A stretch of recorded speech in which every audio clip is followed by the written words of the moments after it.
गिरफ्तारी से डरते क्यों हैं खान साहब?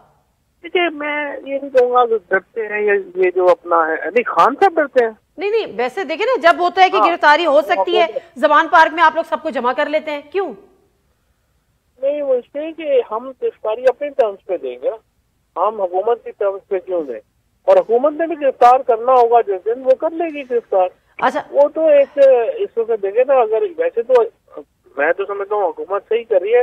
पाकिस्तान में इस वक्त थोड़ा पॉलिटिकल, मुझे तो खैर आपको पता ही है, मुझे तो समझ ही नहीं आ रही पाकिस्तान में हम कर क्या रहे हैं। जहाँ पे हमें थोड़ा कंसेंसस बिल्ड करने चाहिए, जहाँ पे स्पेस देने की बात है, वो तो हो ही नहीं रही है। यहाँ पे तो लग रहा है कि हमने पता नहीं खंजर निकाले हुए हर एक ने। नहीं, मैं सवाल ये कर रही थी चौधरी साहब, मैं सवाल ये कर रही थी, लाहौर हाईकोर्ट कल जाते हैं खान साहब, अगर वहां उनकी गिरफ्तारी अमल में आ जाती है तो आपका रिएक्शन क्या होगा? आप लोगों ने क्या उस पर प्लान किया है? आप लोग उस पर तैयार हैं कि कल से ही चलो फिर जेल भरो तहरीक का आगाज कर दें? हमारे जेल में तहरीक तो वैसे ही अनाउंस हो रही है, करना होगा तो कर लेंगे, क्या प्रॉब्लम है।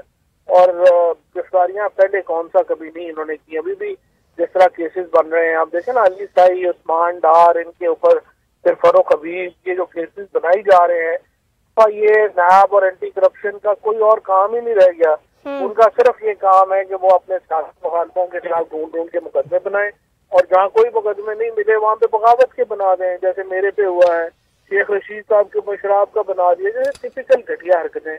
तो देखते हैं कितने चलते हैं।